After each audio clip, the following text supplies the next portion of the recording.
Mesdames et messieurs, bonsoir. Bienvenue dans cette édition d'information au sommaire. Après plusieurs jours d'intenses activités diplomatiques sur la scène africaine, le président de la République, Mamadi Doumbouya, a regagné Conakry ce samedi 16 mai. Au cours de son séjour au Kenya et au Rwanda, le chef de l'État a pris part au forum Africa Forward Summit ainsi qu'à l'Africa CU Forum. À 2 semaines des élections législatives et communales du 31 mai 2026, la DGE s'active davantage. Un important lot de matériel électoraux a été réceptionné ce samedi 16 mai à l'aéroport international Ahmed Sékou Touré. Reportage à suivre. Enfin, quelques gouttes de pluie ont suffi pour exposer au grand jour l'insalubrité qui gangrène la capitale à Conakry, routes submergées de déchets et marchés envahis par les ordures, entre autres. La pluie de ce samedi matin a transformé plusieurs quartiers en véritables dépotoirs à ciel ouvert. Voilà pour le sommaire.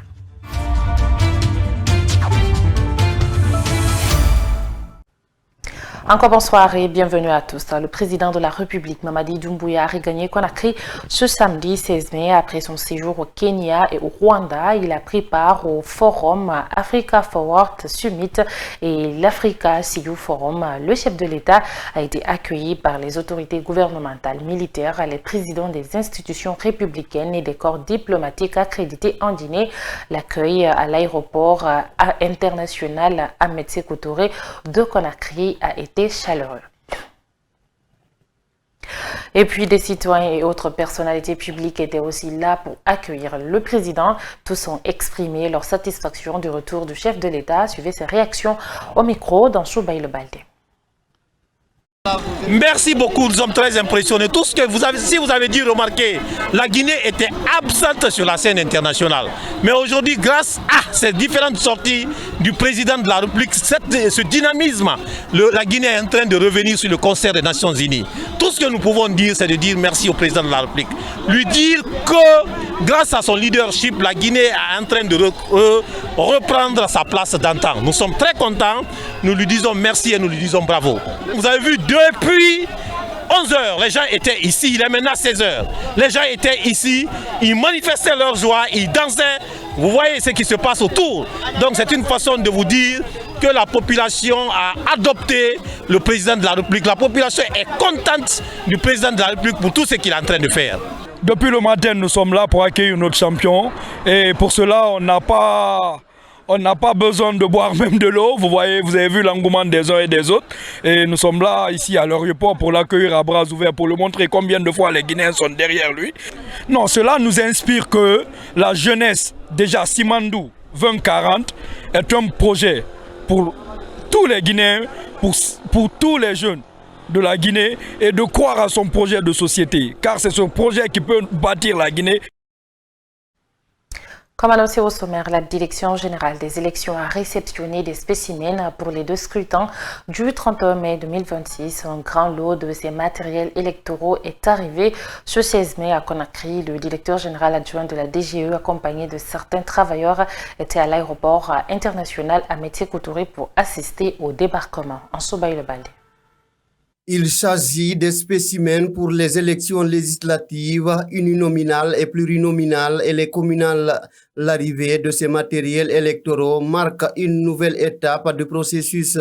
Le directeur général adjoint des élections, Georges Abraham Sori, a assisté au débarquement à l'aéroport international Ahmed Sékou Touré de Conakry. Nous recevons les spécimens destinés aux 375 communes, mais aussi aux 50 circonscriptions qui sont concernées par l'uni et la plurinominale, que nous allons connaître pour une première fois, et les spécimens pour l'élection de scrutin de liste nationale à la représentation proportionnelle. Ce qui fait globalement plus de 430 modèles de bulletins. Et vous n'êtes pas sans savoir que ce n'est pas chose aisée de pouvoir faire en sorte que chaque candidat se retrouve sur le bon bulletin, mais surtout dans la bonne circonscription. L'arrivée de ces spécimens aura un impact sur la campagne électorale pour le double scrutin du 31 mai 2026. Les candidats et les listes de candidats vont être dotés pour leur permettre de bien expliquer le mode de vote aux électeurs. Vous savez que la campagne a déjà débuté Cela va permettre aux différents candidats, qui sont au nombre de plus de 800, de pouvoir sensibiliser, mais surtout apprendre aux différents électeurs comment voter, mais surtout voter pour le candidat qu'ils souhaitent. Donc c'est une grosse étape qui est franchie ce soir. Nous allons mettre les bouchées doubles pour que ces spécimens soient le plus vite que possible mis à la disposition des différents candidats pour qu'ils puissent aller vers leurs différents électeurs et que la campagne puisse bien se dérouler. Ces spécimens ont aussi été embarqués dans des camions pour être acheminés vers le siège de la Direction générale des élections. Campagne électorale du scrutin législatif et communal du 31 mai prochain. La tête de la liste du pacte, Dr Makale Traoré, est allée ce vendredi soir à la rencontre des électeurs de Kenya, notamment les femmes.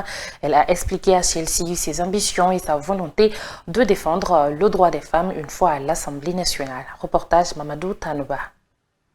La machine électorale du pacte de DMT, Dr Makale Traoré, se met en marche pour la conquête des électeurs. Elle a mis le cap dans la commune de Dixine, précisément au marché de Kenyan. Les femmes marieuses sont massivement sorties écouter la tête de liste du Parti de l'Action citoyenne par le travail. D'entrée de jeu, c'est la candidate sur la liste nationale, Lucia Camara, qui a donné le ton en s'adressant à l'assistance en langue soussou.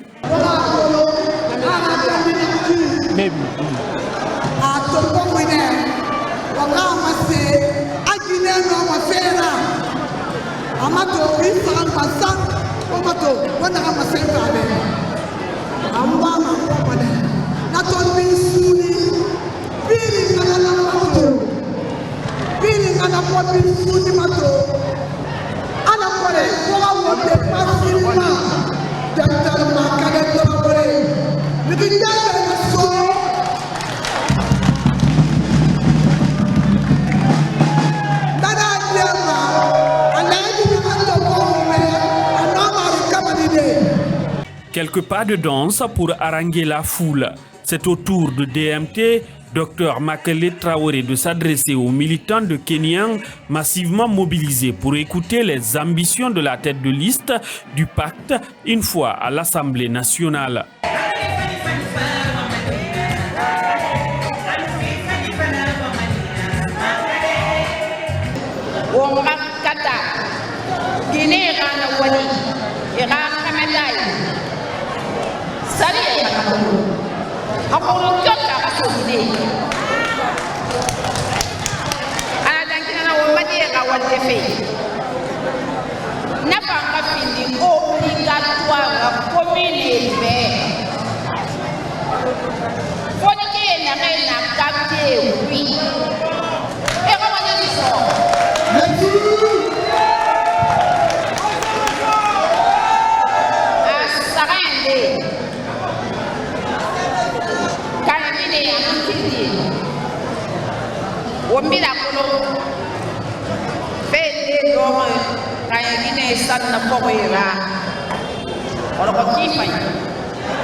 DMT a quitté le marché de Kenyan avec le sentiment d'avoir accompli sa mission de conquête des cœurs des électeurs.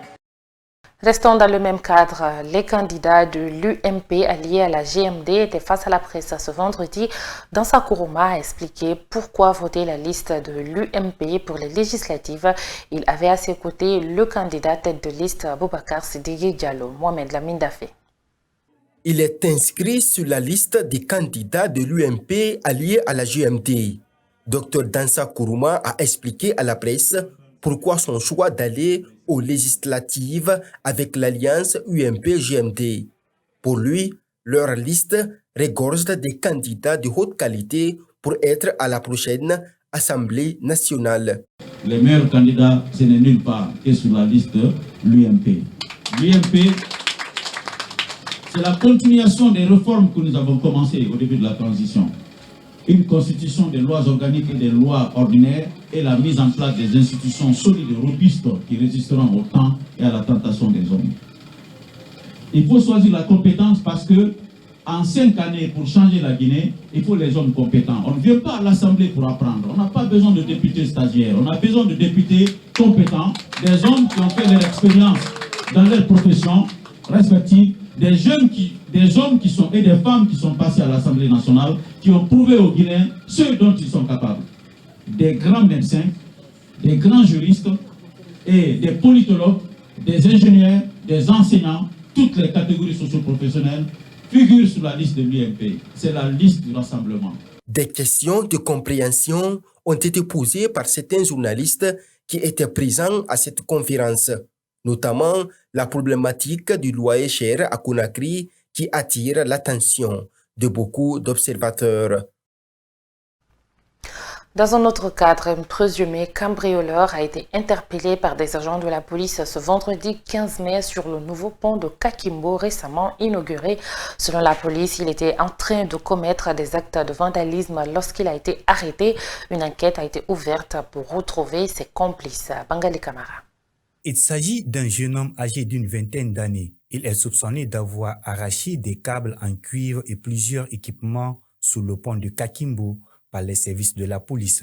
L'intéressé a été conduit au commissariat central de Kapouraï. Le commissaire divisionnaire de police Mohamed Elmi Bangoura explique que cet acte n'est pas sa première fois. Hier à 18h, on a été informé par le patron de la police que la brigade anticriminalité BAC 8 a interpellé un individu au niveau des ponts en train de vandaliser. Donc, tout de suite, j'ai envoyé une équipe des enquêteurs. Ils ont constaté les dégâts et ils se sont retournés ici. Selon nos enquêtes, c'est sa deuxième opération sur le pont.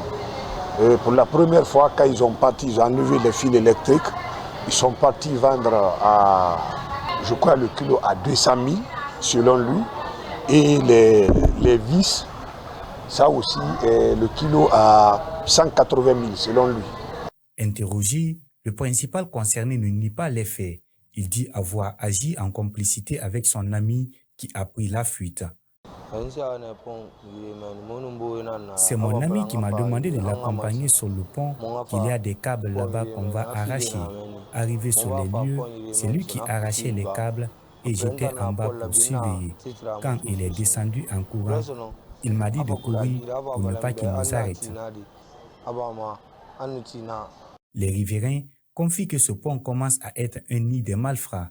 Les câbles servant à l'éclairage et les paratonnerres sont la cible de ces derniers. À peine inaugurés, des individus mal intentionnés s'attaquent déjà à cette infrastructure d'intérêt public, déplorent les riverains. La police annonce l'ouverture d'une enquête pour trouver les complices du cambrioleur.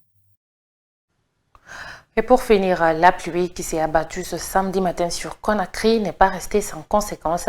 Des marchés, des routes et autres lieux publics ont été envahis par des ordures, des saletés traînées par les eaux de ruissellement à partir des caniveaux remplis d'immondices. Cette situation a paralysé la circulation routière par endroits. Mohamed Lamine Dafé. Au marché des Matoto, l'impact de la pluie tombée sur Conakry ce samedi était visible.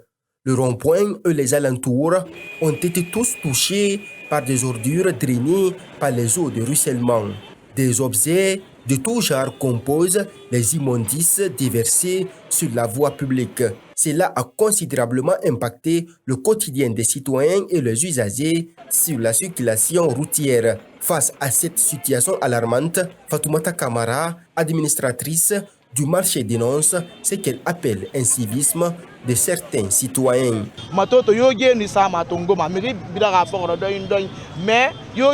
n'a pas de problème d'ordure actuellement. Ce sont les ordures qui proviennent de certains quartiers et cela nous inquiète avec l'arrivée de la saison des pluies. Avec la pluie, les gens jettent des ordures dans les caniveaux et c'est sur la route qu'elles se retrouvent. En ce moment, nous serons obligés de prendre nos dispositions pour les enlever.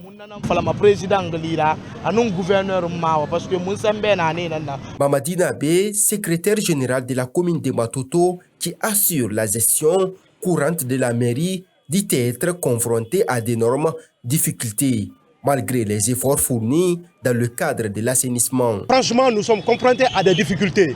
Les gens doivent retenir que l'assainissement, ce n'est pas un problème de l'État, ni un problème de l'administration, c'est un problème de tous les citoyens. Et que chaque citoyen, en ce qui le concerne, doit inlassablement s'engager dans la lutte contre l'insalubrité publique. Sur la traversante numéro 3, Taneri-Koza, le constat est aussi le même.